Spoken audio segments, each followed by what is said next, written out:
As real estate investors, we're always looking at ways to maximize our profits, while at the same time minimize our exposure to potential losses, right?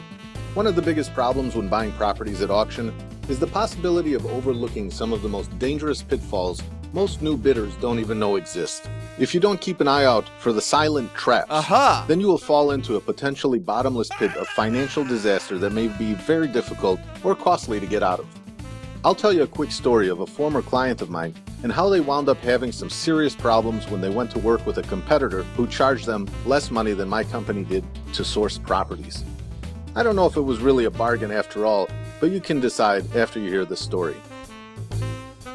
So my competitor reached out to my clients one day and told him he could do the same job for a whole lot less money, and over the course of time that would add up to a tremendous savings for the investors who were buying properties at the auction. Woohoo! The very first property they bought while working together was a great deal on the surface, but the problem came when they went to take possession of the house. This house sat on a really large piece of land. The house had a detached garage off on one side of it and a beautiful wooded lot. It looked like a scene out of the movie Brokeback Mountain. Well, maybe they felt like one of the guys in Brokeback Mountain once they realized what just happened to him.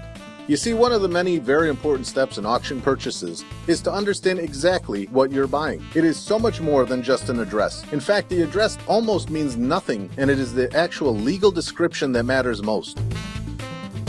So the homeowner who was in foreclosure decided some years ago to subdivide his lot into 2 parcels in order to save money on property taxes. When he did that, there became a new parcel identification number, right, a new PIN, and a new lot number, one for the house and one for the garage.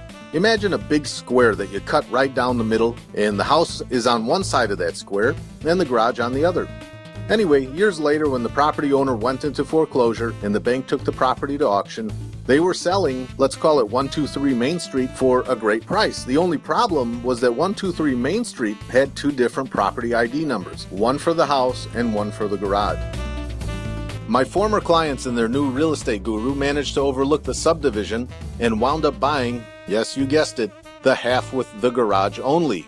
Long story short, after 3 months in court, they were able to get the sale overturned and get their money back. But that is unusual, and even that cost them time, money, and lost revenue due to having the capital tied up and unable to use it elsewhere.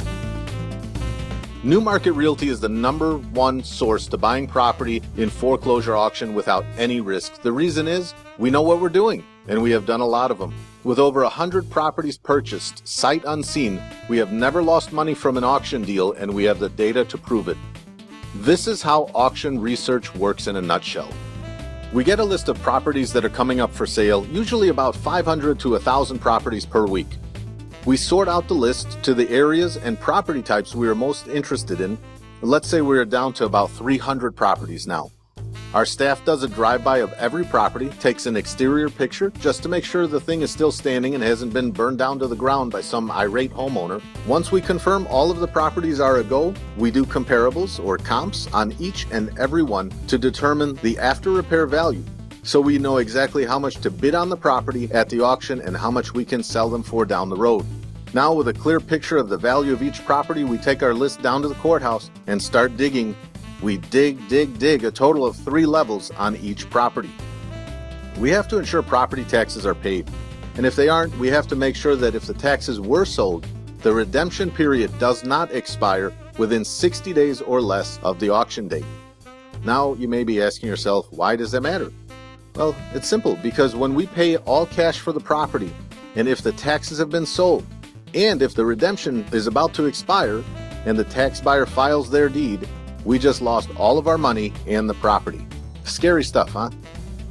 The next level of digging is make sure we're bidding on the first mortgage, or if we're intentionally bidding on a second mortgage, that the first we have to pay off in full is so low that it makes sense to do so.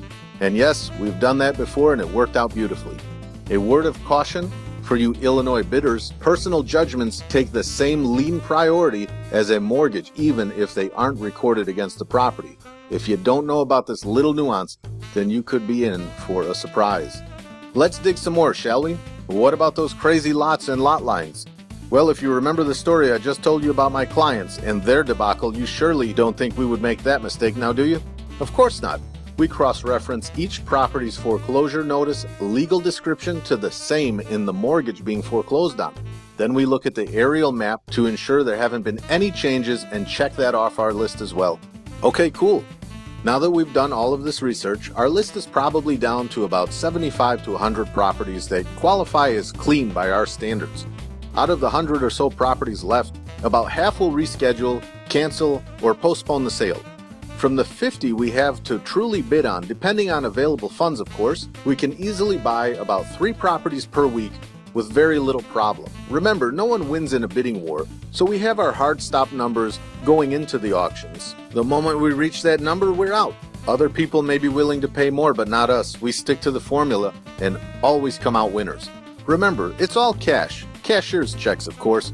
Within 24 hours of bidding, and you need 25% down in most cases, the balance due the next day. That's why auctions are great. They're fast-paced and a great place to find a ton of equity in deals when you're patient and thorough with your research. My company finds, researches, bids, goes to court, rehabs a property, sells the property. All you have to do is fund it, and we split the profits. The possibilities are endless, really. Now that you're ready to take real estate investing to the next level and get started buying properties at auction, let's get the ball rolling right away. I hope this video helped explain the ups and downs of real estate auctions. Thanks for watching, and I look forward to talking with you soon.